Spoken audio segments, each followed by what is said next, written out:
হাত ছানি দিয়ে কাছে নিও, আমি যদি কোনো দিন পথ বলে যাই। হাত ছানি দিয়ে কাছে নিও, মমতার বন্ধনে আমায় বেঁধে, মমতার বন্ধনে আমায় বেঁধে সব ভুল ক্ষমা করে দিও, সব ভুল ক্ষমা করে দিও। মুআজ্জাজ ও মুকাররম মৌলভীবাজার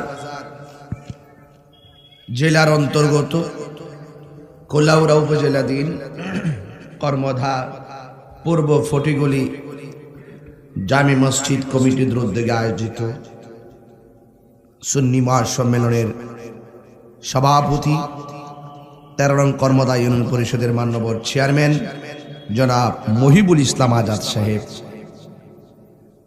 13 নং কর্মদা ইউনিয়ন 4 নং ওয়ার্ডের মেম্বার সহসভাপতি জনাব আব্দুল মতিন সাহেব, ওয়া মুবাল্লিগিন উলামায়ে কেরাম। উপস্থিত থাকবেন হযরতুল আল্লাহ মাওলানা আসনে আশফাক মুফতি শামীম রাজা তাহিরি, মাওলানা জুবাইর আহমদ সালিহি, মাওলানা আব্দুল মুত্তালিব সাহেব, মাওলানা ইসরাইল আলী জালালাবাদী সাহেব। ইন্তেজামিয়া কমিটির পক্ষে মাওলানা হাফেজ সালিক আহমদ। অনেক আগে রওনা দিয়েছি, দিনের বেলা গাড়ি বেশি চলে, ওই দিক দিয়ে কাজ চলতেছে, যেই জন্য আমাকে নির্ধারিত সময় উপস্থিত হওয়া থেকে বিচ্যুতি ঘটেছে। এরপর আপনাদের ধৈর্য দেখে আমি অত্যন্ত অভিভূত হয়েছি। অনেকে আপনারা দুপুরে খাবারও খাননি, অনেক আগে চলে এসেছেন। যেই কষ্টটা আপনারা স্বীকার করেছেন, আমি আপনাদেরকে আমার পক্ষ থেকে অসংখ্য মোবারকবাদ জানাচ্ছি। আপনারা জানেন প্রতিদিন বাংলাদেশের বিভিন্ন জায়গায়, আগে এলাকায় মাহফিল করছি, একই এলাকায় কষ্ট কম হয়েছে।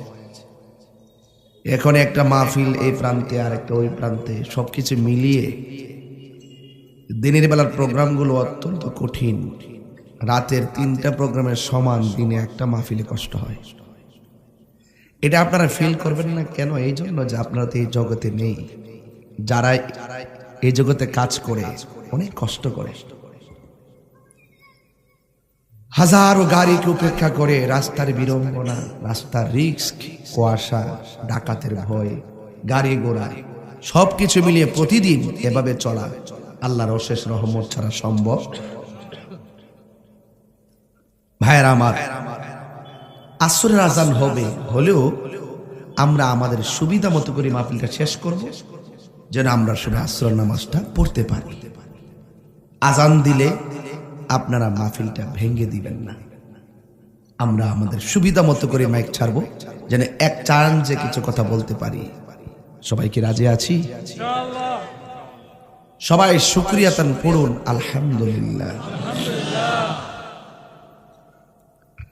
লাখ কোটি দরুদ ও সালাম ওই নবীর নূরানি কদম মোবারকে, যিনি হায়াতুন নবী, নূর নবী, গায়েবের খবর দেন ওয়ালা হুজুরপুর নূর সাল্লাল্লাহু আলাইহি ওয়াসাল্লামের উম্মত হিসাবে আল্লাহ পাক আমাদের সকলকে কবুল করেছেন। শুকরিয়াতান পড়ুন আলহামদুলিল্লাহ।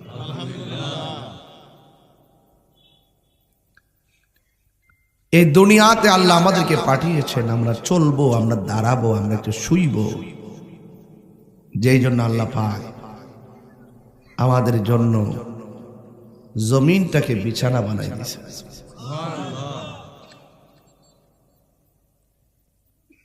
দিনের বেলা কাজকর্ম করব, আল্লাহ পাক দেখার জন্য ফোকাস হিসাবে আসমানের সূর্য লাগিয়ে দিয়েছে। রাতে একটু আরাম করব, চাঁদের গায়ে স্নিগ্ধ আলো দিয়েছেন, একটা কালো দাগ দিয়ে মূল আলোটাকে একটু স্তিমিত করে দিয়েছেন। যেন বান্দার ঘুমে অসুবিধা না হয়। স্নিগ্ধ আলো দিয়েছেন। এই প্যান্ডেলটা করলাম, কতগুলা খুঁটির প্রয়োজন হলো। আল্লাহ পাক আসমানটা বানাইছে, একটা খুঁটির প্রয়োজন হয় নাই। আল্লাহকে চিনতে গেলে আমার বাড়ি যাওয়া লাগবে না, লন্ডন আমেরিকা যাওয়ার কোনো দরকার নাই। শুধু গলা থেকে মাথা পর্যন্ত একটু চিন্তা করেন। আল্লাহ বলছেন খলাকতু বিয়াদাইয়া, আমি আল্লাহ বান্দার চেহারাটাকে আমি আমার পছন্দ মতো বানাইছি। আপনার চেহারা আমার সাথে মিলে না, এটা দেখা যায়, বোঝা যায়। আপনার নাকটা আমার নাকের সাথে মিলে না, দেখা যায়, বোঝা যায়। আপনার চোখটা আমার চোখের সাথে মিলে না, দেখা যায়, বোঝা যায় পরিবর্তন। কিন্তু গলার ভিতরে যে একটা বাঁশি আল্লাহ দিছে, এটা দেখা যায় না, এটা শোনা যায়। কেমন কারিগর আমার মনি, একটা কণ্ঠের সাথে আর একটা কণ্ঠ মিলে না। আপনার একটু চিন্তা করা উচিত, সে আল্লাহ আমাদেরকে কেমন করে বানিয়েছেন। এই মাথাটা আছে না, মাথার ভিতরে এমন যন্ত্র, এমন রগ দিছে, রগের যে পেশটা কয়েক লক্ষ কিলোমিটার লম্বা। এই রগের পেশ, শুধু পেশ, এই ব্রেইনটা যে পেশ দিছে এই মাথাটার উপরে, কয়েক লক্ষ কিলোমিটার লম্বা, মিলিয়ন পার হয়ে যাবে।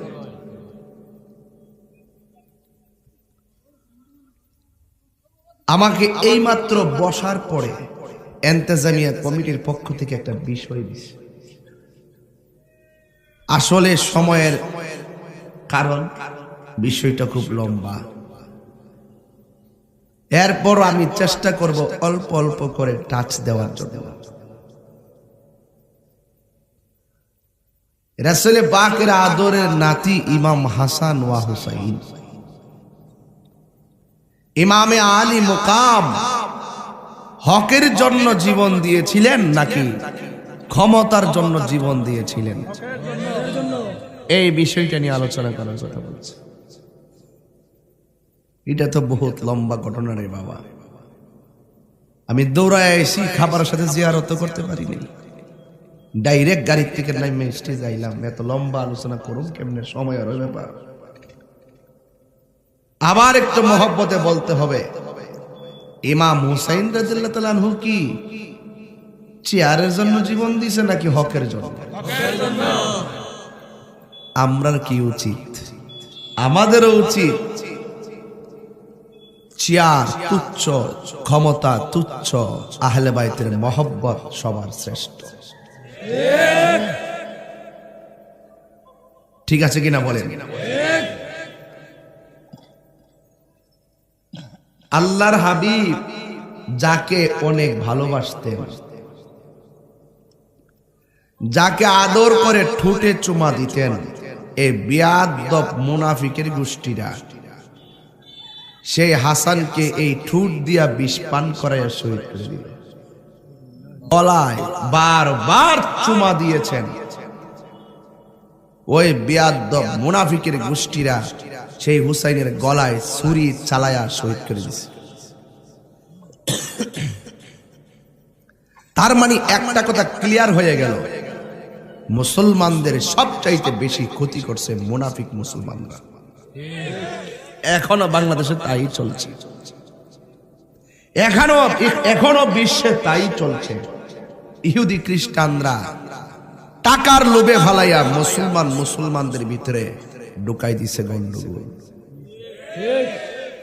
আর না হয় মুসলমানের ঘরে জন্ম নিয়া কখনো বলতে পারতো না বানর থেকে মানুষের সৃষ্টি হয়েছে।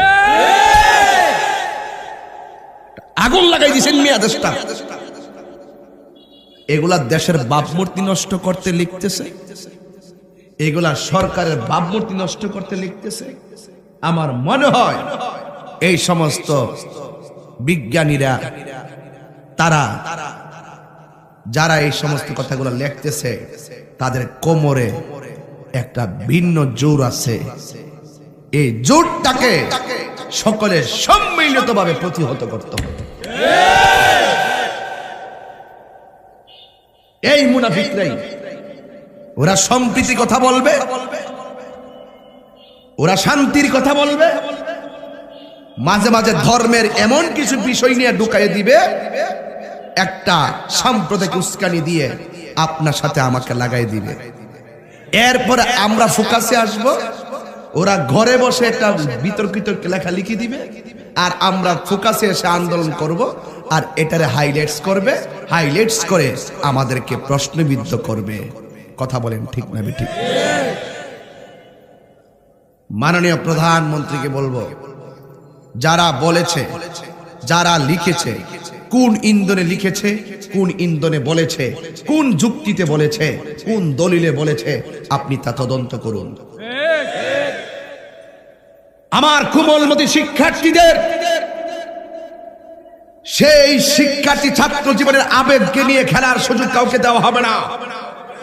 আমরা চাই প্রধানমন্ত্রী হস্তক্ষেপে পাঠ্য বই থেকে ডারউইন বিবর্তনের যে মতবাদ, এই মতবাদকে উড্ডু করে শান্তির লক্ষ্যে আবারও সংশোধনী বার্তা আমাদের ছাত্রের হাতে তুলে দেওয়ার জন্য। এভাবেই যুগে যুগে যুগে যুগে ইসলামের বিভিন্ন ক্ষতি করছে মুনাফিকরা। কারা? মুনাফিকরা। মুসলমানদের আকীদা হলো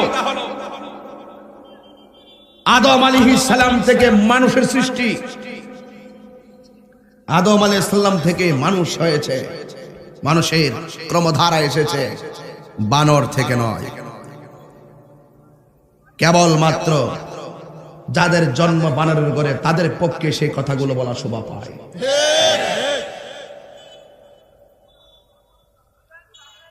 আমার বক্তব্যকে কেউ রাজনৈতিক গন্ধ খুঁজবেন না।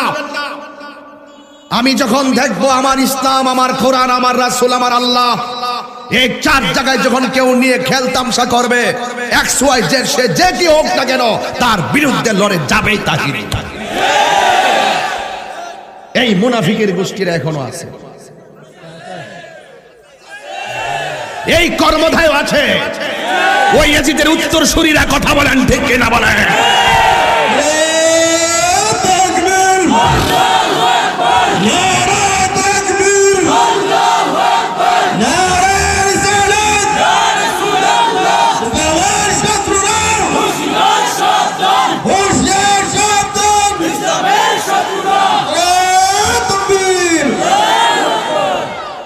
ডারউইনের মতবাদ, তার যে সে যে বক্তব্য লিখেছে বা বক্তব্য দিয়েছে, তার যে অভিমতটা শুধুমাত্র মুসলমান ধর্মের সাথে সাংঘর্ষিক না।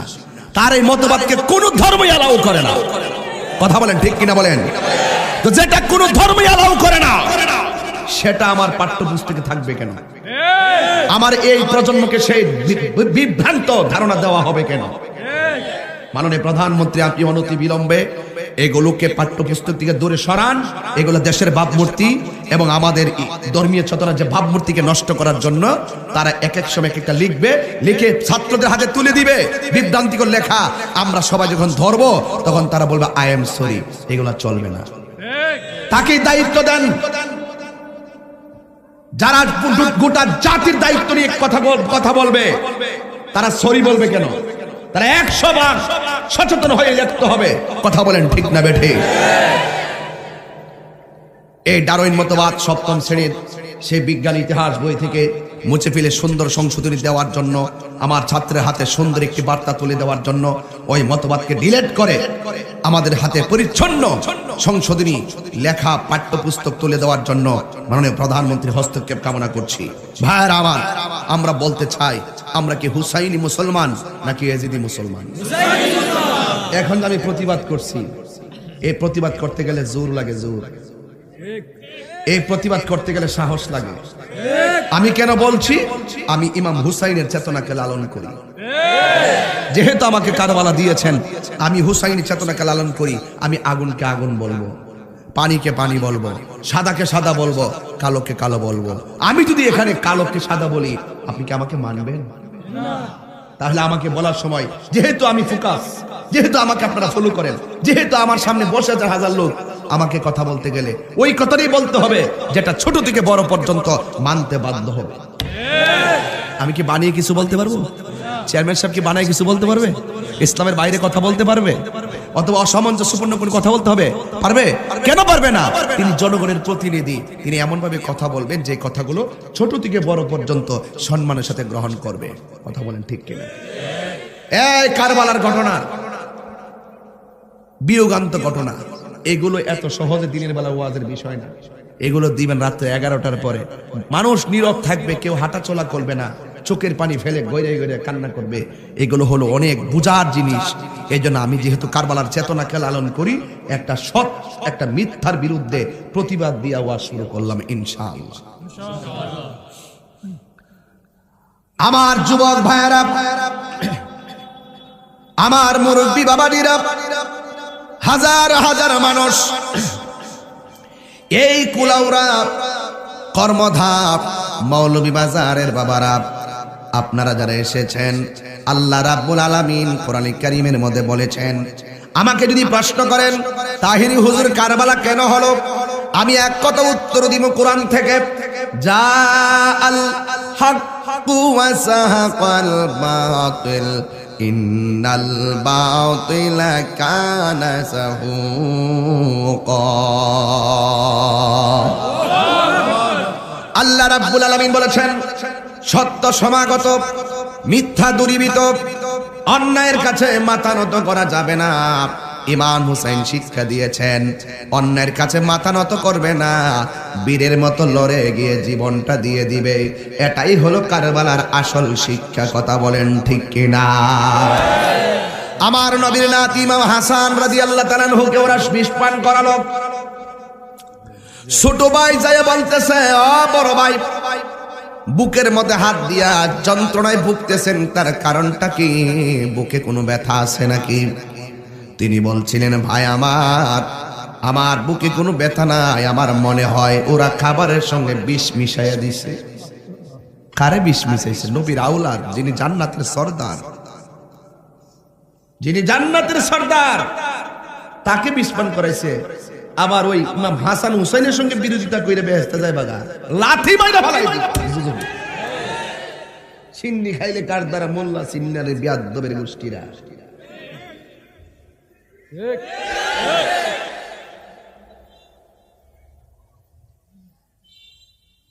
মারে লাথি মারে, বিকালবেলা ফুল দে। আমার মা জান্নাতের টিকেট। এই জবান এ দিন এক হইতে, এইটা ঠিক আছে, এটা ঠিক নাই, এটা ঠিক আছে, এটা ঠিক নাই, এটা মুনাফিক নাম্বার 1। ভাই আমার কেমন জানে লাগে। ইমাম হুসাইন বলে, ভাই কি হয়েছে? আমার মনে হয় খাবারের সাথে আমাকে বিষ পান করাইয়া দিয়েছে। তখন ইমাম হুসাইনের কণ্ঠে কবির ভাষায় এভাবে ভেসে এসেছে, ও ভাই, কোহে একবার শুনি, কে তোমারে খাওয়াইছে জহর, রাসূলের পরানি রে, হায় রে আমার সোনার চন্দ্রমণি। ছোট ভাই কয় বড় ভাই রে, ও ভাই কেমনে যাও চোখ লিয়া, আজকে থেকে কান্দিয়া আমি বাইহারা হইয়া রে, হায় রে আমার সোনার চন্দ্রমণি। আল্লাহ বলে,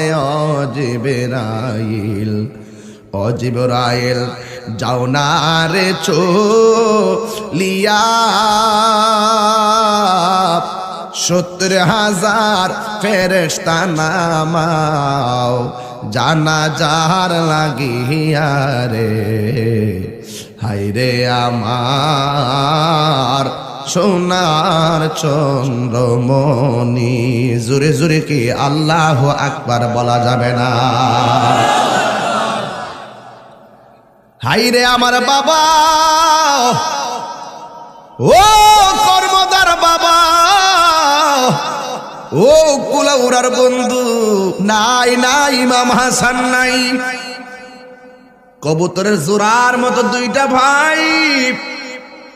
হিন্দু ঘটনাটা ঘটাইলে মনটায় বুঝ দিতাম, খ্রিস্টানরা ঘটনাটা ঘটাইলে মনটায় বুঝ দিতাম, অন্য কেউ ঘটনাগুলা ঘটায় নাই। মুসলমান দাড়িওয়ালা টুপিওয়ালা যুগে যুগে মুসলমানরাই মুসলমানদেরকে বাস দিছে। কথা কোন ঠিক কিনা? দেখবেন তাহিরির বদনাম কোন হিন্দুরা করতো না, সব হিন্দু এসে ওয়াজ শুনে, সব হিন্দুরা এসে ওয়াজ শুনে আমার ওয়াজে। বহুত হিন্দুরা ওয়াজ শুনে মুসলমান হয়ে গেছে। আমরা কি জোর করে আনছি? রাষ্ট্রীয় নিয়ম করে এফিডেভিটের মাধ্যমে ওরা এসে সব ইচ্ছা বলছে হুজুর ওয়াজ ভাল লাগছে, ইসলাম ধর্ম শান্তির ধর্ম মনে হয়, আমি মুসলমান হতে চাই, হয়ে গেছে। আর দোকানে পাটে হাটে ঘাটে বাজারে ম্যাক্সিমাম বদনাম করে এই মুনাফিকের গোষ্ঠীরা। সবচেয়ে বড় ক্ষতি করছে। আমি যে এলাকাতে ওয়াজ করতে আসি, আজ পর্যন্ত কি শুনছেন যে আমি কোন পীরের বিরুদ্ধে ওয়াজ করছি, কোন হুজুরের বিরুদ্ধে ওয়াজ করছি? এরপরে দেখবেন এক শ্রেণীর মুনাফিকরা ভালো দেখতে পারে না। কি দেখতে পারে না? ভালো দেখতে পারে না। হাটে ঘাটে বাজারে বৈশা তাহিরির বিরুদ্ধে বদনাম করতেই আছে। আমাদের কিচ্ছু আসে যায় না। আমরা হুসাইনি পতাকা হাতে নিয়েছি, তোমাদের লাল চক্ষুকে ভয় করে কথা বলবো না। দুই হাত তুলে বলো ঠিক না? আমার সঙ্গে বাড়িতে চলো, বাড়িতে গেলে তোমাকে রাত্রে রাখবো, সকালবেলা কাফেলা ধরাইয়া দিব, তোমরা চলে যাইবা। মনের ভয় গোপন রেখে বাড়িতে চলে গেছে। বাড়িতে যাওয়ার পরে মহিলা তাদেরকে সুন্দর করে খাওয়া দাওয়া করালো, মাথায় তেল দিয়ে দিল, পায়ের নিচে ঠসা পড়ে গেছে, মাথার চুল দিয়া ওই ঠসার ভিতরের বালুগুলো আস্তে আস্তে বের করে দিয়েছে। আরেকটা শাড়ি কাপড় দিয়ে আলাদা তারে শোয়ার জন্য ব্যবস্থা করে দিয়েছে। আর ওই দিক দিয়ে রাতের বেলা ওই মহিলার স্বামী আসলো বাড়িতে। আয়েশা ডাক দিয়া কয়, তাড়াতাড়ি ওযুর পানি দাও, তাড়াতাড়ি গোসলের পানি দাও। গোসলের পানি দিল। তাড়াতাড়ি খাবার দাও, খাবার দিল। তাড়াতাড়ি শুইয়া যাও, শুইয়া গেল। স্ত্রী ডাক দিয়ে কি ব্যাপার, কোনদিন তো এত তাড়াহুড়া করেন নাই, আজকে এত তাড়াহুড়া কেন করতেছেন? ডাক দিয়া বলে, জানো না আমরা বহুত কষ্ট করছি জীবনে, আজকে বড় একটা অফার পেয়েছি। এই এলাকায় নাকি ইমাম মুসলিমের দুইটা ছেলে আছে, এই দুইটা ছেলের যদি দইরা নিতে পারি রাজার কাছে, গভর্নরের কাছে, তাইলে আমাদেরকে বিশাল বড় স্বর্ণ মুদ্রা উপহার দিবে, আমাদের আর কাজ করে খেটে খাওয়া লাগবে না। মহিলাটার ভিতরে একটা চিপ মাইরা উঠছে। ডাক দেখে, ঠিক আছে আপনি ঘুমান, আমি সকালবেলা তুল্লা দিব। একটা কথা মনে রাখবেন, যারা লোভে পড়ে যায় তাদের খাওয়ানো ভাল লাগে না, যারা লোভে পড়ে যায় তাদের চোখে ঘুম আসে না। কথা বলেন ঠিক কিনা? এবার তার চোখের মধ্যে ঘুম আসে না। ওই মুহূর্তে ওই লোকটা যখন ঘুমাইতে পারে না, ইন দি মিন টাইমে হঠাৎ করে গভীর রজনীতে একটা ভাই স্বপ্নে দেখতেছেন ইমাম মুসলিম রক্ত মাখা গলা লইয়া দুইটা হাত বাড়াইয়া দরজায় দাঁড়ায় রইছে। এমন ভয়ঙ্কর স্বপ্ন যখন দেখছে রে আমার কর্মধার বন্ধুরা, ও আমার কুলাউড়ার বন্ধুরা, কি বলবো দুঃখের কথা। হঠাৎ করে ঘুমের ঘরে ভয়ঙ্কর স্বপ্ন দেখলে লাফ মাইরা উঠে, ঠিক কিনা কোন? লাভ মাইরা উইটা গেছে। ওই মুহূর্তে স্বামী ডাক দিয়া কয়, হারে চোখে কি ব্যাপার, আমার ঘরের মধ্যে বাচ্চার কান্নার আওয়াজ কোথায় থেকে আসলো? স্ত্রীটার কলিজাটা ঠাস করে মোরসা মারছে। ডাক দিয়া কয়, না মনে হয় বাইরে কেউ চিৎকার পেরেছে। লাভ মাইরা উইটা গেছে, বাহিরে ঘুরে দেখলো বাহিরে নাই, ঘরের ভিতরে আইসা দেখে একটা ভাই আরেকটা বাইরে জড়াইয়া দইরা মুখের মধ্যে হাত দিয়া কবুতরের বাচ্চার মতন থরথর করে কাঁপতেছে। আরে সে কয়, এতদিন আমি কোথায় খুঁজলাম, আমার নসিব বড় ভালো, আমার ঘরের মধ্যেই তো তারা পড়ে রইল। মাথার চুলের মধ্যে এমন ভাবে ধরলো, ধরে টাইম না ঘর থেকে বের, রুম থেকে বের করতেছে। বড় ভাইকে ছোট ভাই ডাক দিয়া কয়, ভাই এই লোকটা কেডা গো, জীবনে আমাদের মাথার চুলের মধ্যে আমার আম্মা মাথা চুলগুলোকে আঙ্গুলগুলোর চিরুনি বানাইয়া মাথা আশ্রয়া দিছে। এই চুলের মধ্যে এত জোরে তো কেউ ধরে নাই। এই লোকটাকে আমার চুলের মধ্যে এমন টান দিয়া কেন ধরলো? কথা কইস না রে ভাই, কথা কইস না। টাইনা খেসরাইয়া বাইরে আনলো। টাইনা কই আমার ঘরের মধ্যে এই লোক আছে, আমি সারাদিন কষ্ট করলাম, চলো রাজ দরবারে। ডাক দিয়া কই আমরা রাজ দরবারে যাব না, আমরা মদিনার দরবারে যাব। আল্লাহু আকবার কন্যা, আমাদেরকে ছেড়ে দাও, আমরা যাব হুসাইনের কাছে যাব। আমার বাবা যেমনে জীবন দিছে আর আমাদের মাথায় যেমনে ধরা হয়েছে, ইমাম হুসাইনকে যেন এইভাবে তারা কেউ কষ্ট দিতে না পারে, এই জন্য হুসাইনকে বাবা চিঠি লিখেছে, তিনি চলে আসলে তোমরা তার সঙ্গে আচরণই করবে। আমাকে ছেড়ে দাও, আমি যাব হুসাইনকে না করার জন্য। এবারই ওই হারেসে কয় না না, তোমরা গেলে আসবে না। ওই দুইটা সন্তান ডাক দিয়ে বলে নবীর আওলাদের ওয়াদার খেলাফ করে না, জোরে কি সুবহানাল্লাহ বলা যাবে না? আমাকে ছেড়ে দাও। এই কথা বলার পরে ডাক দিয়া বলেন না, তোমাকে ছাড়লে আমি পুরস্কার পাবো না, বড় একটা অফার খতম হয়ে যাবে, তোমাকে ছাড়া যাবে না। এই কথা বলার পরে দুই বাইরে ধাক্কা মাইরা মাটির মধ্যে ফালাইয়া দিল। ওই ইমাম মুসলিমরা যেমনে গলায় ছুরিটা চালাইলো, ঠিক এইভাবে গলার মধ্যে ছুরিটা যেন চালাইয়া দিবে। কয়ে তোমরা যদি এমনিতে না যাও, মেরে তোমাদের মস্তক রাজ দরবারে নিয়ে যাব।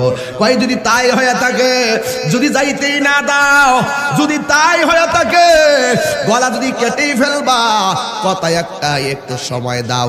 এই ময়দানে আল্লাহর জমিনে দুইটা সাজদা দিয়া আল্লাহর কাছে অভিযোগটা কইরা যায়, আমি 2 রাকাত নামাজ পড়ব। হিসাব মিলাইয়া দেখেন ইমাম মুসলিমও কয় 2 রাকাত নামাজ পড়ব, ওনার ছেলেও কয় 2 রাকাত নামাজ পড়ব। এই 2 রাকাত নামাজ পড়ার পরে বড় ভাইটার সামনে ছোট ভাইটারে ধাক্কা মাইরা ফালাইয়া গলার মধ্যে ছুরিটা যখন চালাইয়া দিবে, বড় ভাইটা ডাক দিয়ে কি খবরদার রে হারেস, আমার সামনে আমার ভাইয়ের গলার মধ্যে ছুরি চালাইস না। কেন কেন কেন? আমার বাবা চলে গেছে, আমি তার অভিভাবক, আমার সামনে আমার ভাইরে গলা কাটলে আমার সহ্য হবে না। জবাই যদি করতে হয় আমার আগে আমার ভাইরে জবাই করবা না, আমার ছোট ভাইকে ছেড়ে দাও, আমাকে জবাই আগে করো, এরপরে করলে আমার ভাইকে করো। ছোটটারে ফালাইয়া আবার বড়টারে ধাক্কা মাইরা ফালাইলো, ফালাইয়া গলার মধ্যে ছুরিটা চালাইয়া দিব। ছোট ভাইটা দাগকে খবিস, এ মুনাফিক নাফরমান, কেমনে বাবলি বাবার জায়গায় আমার বড় ভাইটা আমার সামনে গলা কাটবি, আর আমি ছায়া ছায়া তামসা দেখমু, হতে পারে না। জবাই যদি করবা ভাই বর্ধন রক্তের বাঁধন, ও আমার কর্মদার বাবারা, একটা ফ্যামিলির মধ্যে যদি 3টা ভাই তাকে মিলেমিশে থাকতো, একটা ভাই আরেকটা ভাইয়ের সঙ্গে মিল্লা থাকবেন, সমাজের মানুষ আপনারে ভালো বলবে, আল্লাহও ভালো বলবে। এই জন্য ভাইয়ের বন্ধন যেন কখনো কোনো কারণে ছিন্ন না হয়। আপনি লন্ডন থাকেন, সিঙ্গাপুর থাকেন, কিন্তু অসুবিধা নাই, একটা ভাই দূরে থাকলেও অসুবিধা নাই, কিন্তু মনের দিক দিয়া একটা রাজ্যে বসবাস করা লাগবে, তাইলে আপনার ঘরের মধ্যে সৌন্দর্য বিকশিত হবে। এবার বড় ভাইটার গলায় ছুরি চালাইব, ছোট ভাইটা কয় হারেস জবাই যদি করবা আমার সামনে বড় ভাইরে করলে আমি মানব না, আর আমার বড় ভাইয়ের সামনে আমার জবাই করলে আমার ভাই মানবে না। তাইলে একটা কাজ করো, 2টা বাইরে সমান সমান করে মাটিতে শুয়াইয়া 2টা বাইরে গলার মধ্যে সমান তালে তুমি ছুরিটা চালাইবা। একজন যেন আগে না মরে, একজন যেন পরে না মরে, এক তালে গলায় ছুরি চালাইও। নাই নাই, ইমাম হুসাইনের গলা, ইমাম হুসাইন এই প্রতিনিধি ইমাম মুসলিমের 2টা ছেলে, ইমাম মুহাম্মদ আর ইমাম ইব্রাহিম, 2জনের গলায় ছুরি চালাইছে। ওই দিক দিয়ে ইমাম হুসাইন চলে আসতেছে। ওই কাফেলার মধ্যে ইমাম মুসলিমের একটা মেয়ে ছিল, মেয়েটা ডাক দিয়ে হুসাইন, কোনদিন তো আমার এত আদর করেন নাই, গরমের কারণে মাথায় পানি দিয়ে দিতেছেন, আর গরমের কারণে কাউকে পানি দেন নাই, কিন্তু নবী তো গায়েবের খবর দেন ওয়ালা। কথা বলেন না, কথা বলেন না। আরে বাবা, এই জন্য অনেক মৌলবীরাও তো কারবালার ওয়াজ করে না। কারবালার ওয়াজ করতে গেলে আমার নবী যে গায়েবের খবর জানতেন, এই কথাটা মাইন্না ওয়াজটা করা লাগবে। কথা বলেন ঠিক কিনা?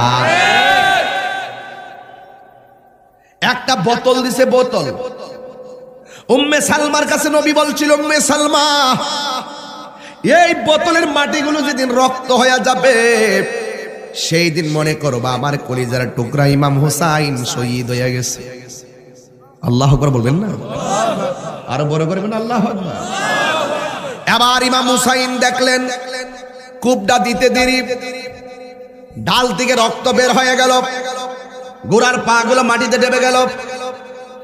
খেজুরের ডাল দিয়া বালুর মধ্যে গাইরা তাবু দিয়া পর্দা বানায়া ঘর বানাইয়া ইমাম হুসাইন ক শহর বানো জৈনবের লইয়া, আমার বাতিজি সখিনারে লইয়া তোমরা মহিলারা পর্দার ভিতরে অবস্থান করো। নামাজ যেমন ফরজ পর্দাও তেমন ফরজ। দেখছেন নি কারবালার শিক্ষার মধ্যে পর্দা আছে, নামাজও আছে। কথা বলেন ঠিক কিনা? ওরা বের হয় নাই। ইমাম হুসাইন পর্দার বাইরে, কি ব্যাপার? আপনার দাওয়াত করলেন, এই অবস্থা কেন? ডাক দিয়ে হুসাইন, সময় আছে আমাদের কাছে, তুমি বায়াত গ্রহণ করো, আমরা যেমনে বলি এমনে চলা লাগবে। ইমাম হুসাইন বলে, তোমরা আমাকে বলছো আমার কাছে বায়াত হবে, তোমরা নবীর আদর্শ প্রতিষ্ঠা করতে সহযোগিতা করবে, এখন তোমরা উল্টা নবীর আওলাদের বিরুদ্ধে অবস্থান নিয়েছ। তোমরা সর্বপ্রথম মুনাফিকি করেছ।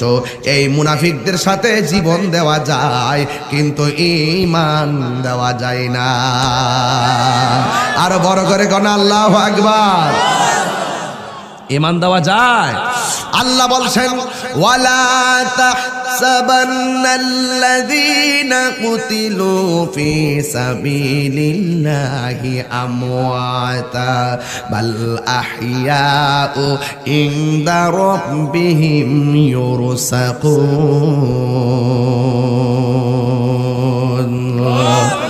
আল্লাহ বলছে, যারা আমি আল্লাহর পথে নিহত হয় এদেরকে তোমরা মৃত বলে ধারণা করিও না।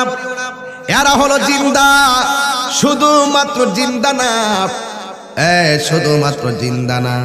আল্লাহ রাব্বুল আলামিন বলেন, ওই শহীদগণ আমি আল্লাহর পক্ষ থেকে জান্নাতি খাবার খাইতেছে। ইমাম হুসাইন বলে, তোরা চিনস্তি আমি কেডা? আমি হইলাম কোটি কোটি নারী সমাজের সর্দারিনী, খাতুনে জান্নাত মা ফাতেমার বেটা। আমার সিনস্তি আমি কেডা? আমি কইলাম মৌলা আলীর বেটা। আমার সিনস্তি আমি কেডা? আমি হইলাম জান্নাতের মালিক রহমাতুল লিল আলামিনের কলিজার টুকরা নাতি হুসাইন।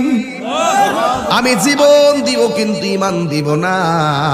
এখন তারা কি করছে দেখেন, মানুষের কয়েকটা দুর্বল পয়েন্ট থাকে, একটা দুর্বল বের করেছে। যেহেতু ইমাম হুসাইন পরিবারের সঙ্গে অস্ত্র কম, এই জন্য অস্ত্র নিয়ে তারা টেনশন করে না। এরা প্রথম পলিসি লোক বেশি লাগাইছে। 72 জনের জন্য 80,000 দরকার নাই, 40,000 দরকার নাই। 72 জনকে মেরে ফেলার জন্য মাত্র 5,000 লোকই যথেষ্ট, কিংবা 2,000 লোকই যথেষ্ট। এরপরে এত লোক লাগাইছে কারণ কি? কুফাবাসীর লোকেরা জানতো, এই মুনাফিকরা জানতো ইমাম হুসাইনের সৈন্য সংখ্যা কম হতে পারে, তার গায়ের জোরের চাইতে বেলায়েতের পাওয়ার কম না বেশি। আরো বড় করে কি আল্লাহু আকবার বলবেন না?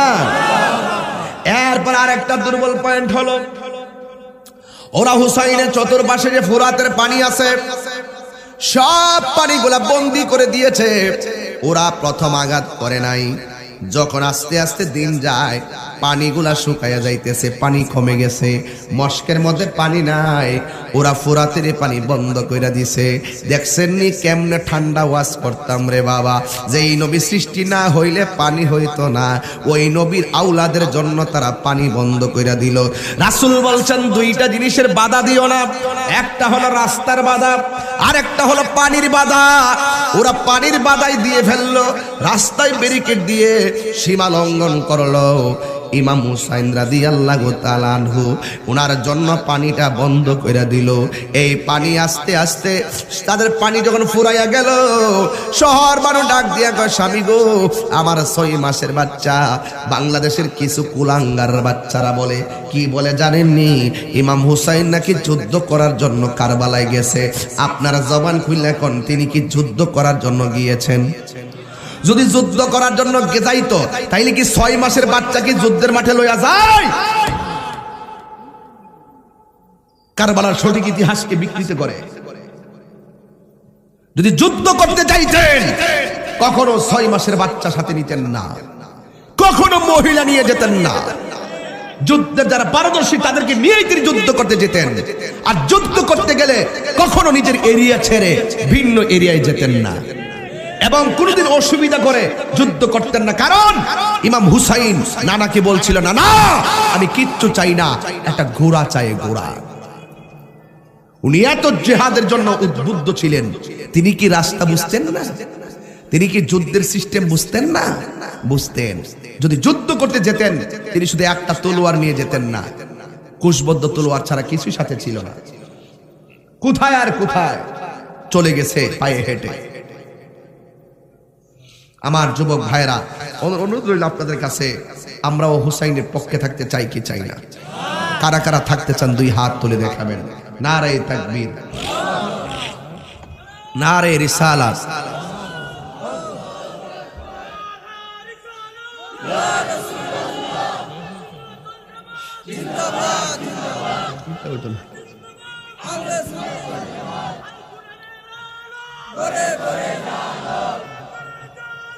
আল কোরআনের